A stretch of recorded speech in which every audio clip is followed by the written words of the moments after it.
Meenakshi ma'am शिष्य की तरह है हम लोग आपके, और सम्मुख उपस्थित श्रोतागण विद्वजन। सुबह से इस अमृत वर्षा में हम सब लोग भीग रहे हैं, जिसकी शुरुआत आदरणीय भाई साहब के द्वारा हुई थी। 3 सत्र अब तक हो चुके हैं उद्घाटन सत्र के साथ, और ये समापन सत्र है।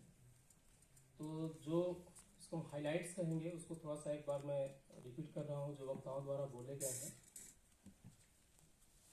भाई साहब ने प्रारंभ में ही भारतीय इतिहास की दिशा और दशा पे बात की, और जो हम विद्वान हैं या जो प्रोफेसर हैं या शिक्षक हैं, हमारे काम करने का जिसको हम लाइन ऑफ एक्शन बोलते हैं क्या है और क्या होना चाहिए, और भारतीय इतिहास की क्या समस्याएं हैं उस पर खुले रूप से बोला।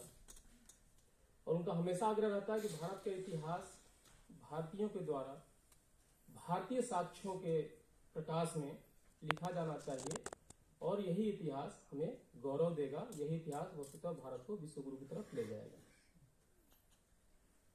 इस संस्थान के जो मुखिया हैं आज उपस्थित नहीं हो पाए, तो उनकी जगह पे रमेश गौड़ जी ने वो कार्यभार संभाला, और उन्होंने जो सांस्कृतिक जागरण है उसकी बात की, और उन्होंने कहा कि वस्तुतः जो सांस्कृतिक जागरण है वही आज की आवश्यकता है। इस विषय पर उन्होंने अपना वक्तव्य दिया।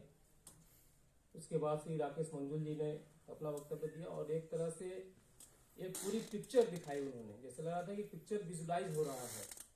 और उन्होंने भारत के जो नाटक की जो परंपरा है या फिर जो यूरोपीय कॉन्टेक्स्ट है और जो भारतीय कॉन्टेक्स्ट, दोनों का सामंजस्य दिखाने का प्रयास किया। अगर सामंजस्य न कहे तो अंतर दिखाने का उन्होंने प्रयास किया कि हम क्या कब तक क्या यूरोपीय माइंड से सोचते आए हैं और भारतीयता कितनी उससे पुरानी है, जो भारत उनका नाट्य शास्त्र है उसको लेकर के।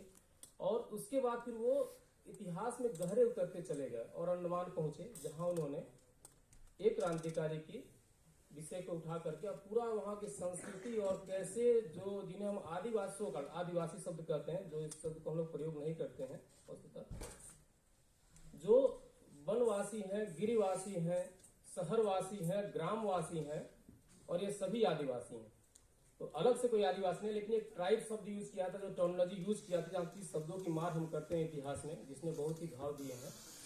तो उन्होंने बताया कि जो वहां का जो मूल निवासी है, उस जगह का जो मूल निवासी है, वो कितना हमसे कितना उसका तादाद में है। इसे हम बार बार उसको अंतर करके चलते हैं कि हम शहर के हैं, वो ट्राइब्स हैं, उनकी अलग संस्कृति है, ऐसा कुछ नहीं। तो एक पूरा विजुअल उन्होंने जो है सबके सामने रखा, और बहुत आसानी से उन्होंने व्यवस्थित किया उस बात को कि इतिहास जो है किस तरह से ग्रास रूट तक जो है वो केवल किताबों में नहीं है, केवल किसी प्रोफेसर के भाषण में नहीं है, वो एक जो वहां का मूल निवासी है, जो गिरिवासी है, उसके कल्चर से झलकता है। जो हमारा वेद है उसके ट्रांसलेशन हुए होंगे, पुस्तकें हुई होंगी, लेकिन वो किस तरह से जी रहा है समाज, उसका उन्होंने एक तरह से विजुअलाइजेशन किया, जिसको वाद के वक्ताओं ने भी बार बार कोट किया। उसके बाद फिर राकेश मंजुल जी के बाद फिर ईश्वर विश्वकर्मा जी ने अपना वक्तव्य दिया। हम लोग का मेरा तो सौभाग्य है, मैं उनका शिष्य हूं, तो इसलिए उनको सुनने का हमेशा अवसर जो है अच्छा ही होता है। उन्होंने अक्षय स्रोत की बात की। उन्होंने कहा कि अक्षय स्रोत कहाँ है, जो भारत का मूल है वो कहाँ है। तो उन्होंने कहा कि इसी सांस्कृतिक जागरण में है। और फिर जो अपने विद्वान है शिवाजी सिंह और बाकी सबकी उन्होंने उदाहरण देते हुए फिर छांदोपनिषद पे आते हैं और कहते हैं कि जो इतिहास है वो क्या है, वो भारत ही है। और संस्कृति के 3 तत्वों की बात करते हैं, जो विचार है, वाणी है और वाक्य, और एक पूरा इतिहास की परिकल्पना का दर्शन जो है वो उन्होंने अपने इस पूरे वक्तव्य में दिया, इससे हम लाभान्वित हुए। उसके बाद प्रोफेसर सुष्मिता पांडे मैम, एक ऐसा वक्तव्य था कि लग रहा था कि वो समाप्त न हो। उन्होंने सिलसिलेवार तरीके से एक तो 2 भाग में उन्होंने अपने वक्तव्य को रखा। एक तो अपने इतिहास संस्कृति की बात की, थोड़ा सा आर्कियोलॉजी पे तंज भी कसा, लेकिन उन्होंने समाधान भी बाद में बताया उस पर। उसके बाद उन्होंने एक एक जो सांस्कृतिक जागरण के महापुरुष हैं वस्तुतः भारतीय इतिहास में, उनको एक एक महापुरुषों को उठाते उन्होंने उनके विचारों के लिए कैसे तादाद में स्थापित किया। उन्होंने इतिहास और भारतीय समाज और संस्कृति और आंदोलन का वो एक पूरा खाका उन्होंने हम सबके सामने खींचा। उन्होंने इसमें रामकृष्ण परमहंस की बात की, विवेकानंद की बात की, सभी जितने उसमें उनके विषय आते हैं, जितने भी उन्होंने उनका तो ये भी कहना था कि मैं पूरा नहीं कर पा रही हूँ समय की आवश्यकता के नाते, लेकिन एक तरह से उन्होंने पूरा क्रक्स जिसको हम बोलते हैं वो सूत्र निकाल करके इन सभी महापुरुषों का उन्होंने हमारे सामने रखा। प्रोफेसर संतोष शुक्ला जी, हम लोग सभी जानते हैं कि संस्कृत के मर्मज्ञ हैं, पुराण और वेदों के ज्ञाता हैं और सभी लाभान्वित होते रहते हैं उनसे।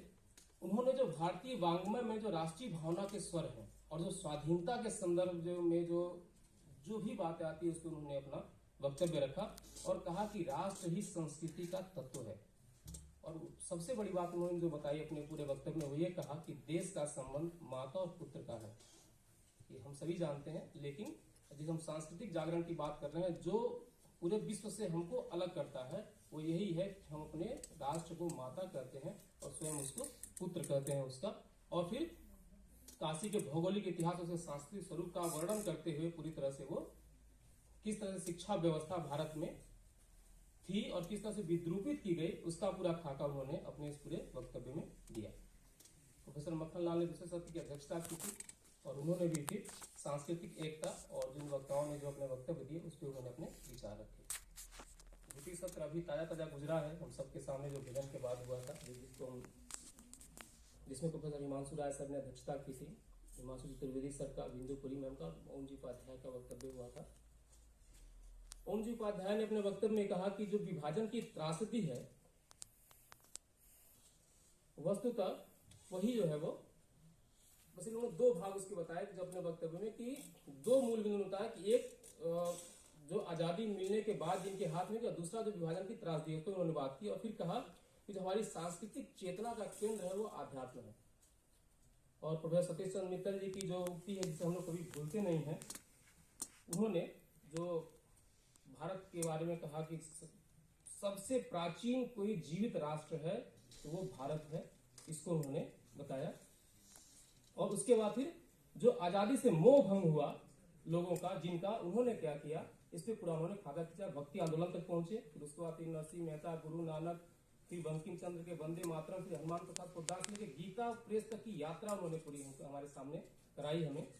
और उसके बाद फिर प्रोफेसर बिंदुपुरी मैम का लेक्चर अभी भी बीता, जिन्होंने सबसे मुख्य बात जो उस पूरे लेक्चर में बैठ के सुन रहा था उसमें यही लगा, उन्होंने कहा कि हमें गांधी को समझने में भूल हुई है। उन्होंने कहा कि गांधी का जो हिंदू दर्शन है उससे हमने क्या किया, उसे एक तरह से अनदेखा किया है। दो है, एक राजनीतिक जीवन है और एक उनका धार्मिक जीवन है। वो उस धर्म से विमुख नहीं हो रहा। हम बार बार जो उनके राजनीतिक जीवन को बात कर रहे हैं, आक्षेप कर रहे हैं, लेकिन जो उन्होंने धर्म को लेकर भी इतना स्पष्ट जो बात थी उसको हमने कहीं न कहीं अनदेखा किया है। और ये बहुत बड़ी बात उन्होंने हमारे सामने रखी और इस समझ को हमारे बढ़ाया। हिमांशु चतुर्वेदी सर ने तो पूरा एक सोच का खाका खींचा। हमेशा वही रहता है कि वो एक सोच हमारी क्या है, इतिहास की क्या होनी चाहिए और क्या चर्चाएं चल रही हैं, उनका बहुत पैनी दृष्टि रहती है कि भारत के इतिहास को लेकर के भारत में तो विश्व में क्या चल रहा है और कौन क्या सोच रहा है और कहाँ से समस्या पैदा और इसका समाधान क्या है। इस पूरे सिलसिलेवार तरीके से सोच करके उसका विचार वो प्रस्तुत करते हैं, जो भी अभी हमारे सामने जो वो गुजरा है। उन्होंने नेताजी सुभाष चंद्र बोस, अरविंदो की राष्ट्र की संकल्पना में तो इतना लिखा हुआ है कि वो उतना ही बड़ा वक्तव्य हो जाएगा।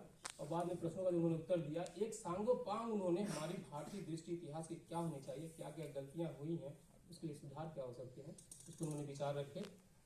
और आखिरी में हिमांशु राय सर ने जो एक जानकारी दी, वो एक वक्तव्य में सर का सुन रहा था, CPTHC उनका एक लेक्चर था। बाबा साहब भीमराव अम्बेडकर जी को लेकर के बहुत सारी भ्रांतियां लोगों को थी। मुझे लगता है कि बहुत सारी पुस्तकें पढ़ने से उतना नहीं समझ पाया जितना उनके एक वक्तव्य से मैं समझ पाया था, जो उन्होंने पुस्तक में बोला था। और आज एक और विषय उन्होंने बहुत अच्छा हमारे सामने रखा, सती प्रथा को लेकर के, कि हम बार बार कहते हैं कि राजा राम मोहन राय ने प्रयास किया और अंग्रेजों ने क्या किया, उसको समाप्त किया। लेकिन अंग्रेजों ने उसको वैलिड भी किया हुआ था। ये बात जो है उन्होंने एक इतिहास के विद्यार्थी के नाते एक नई बात जो है उन्होंने ये बार बार कहते हैं, हम पढ़ते भी हैं लेकिन ध्यान नहीं जाता, उन्होंने ध्यान आकृष्ट किया। और राजा राम मोहन राय के विचार से लेकर के कांग्रेस के विचार तक उन्होंने इस संक्षिप्त अपने वक्तव्य में अध्यक्षीय उद्बोधन उन्होंने हमारी यात्रा कराई। वस्तुतः आज का जो रसपान था, जिसे हम कहेंगे विद्वत का या फिर अपने सभी विद्वानों का, वो इतना मुझे समझ में आया, उतना मैं आपके सामने रख पाया। बहुत बहुत धन्यवाद।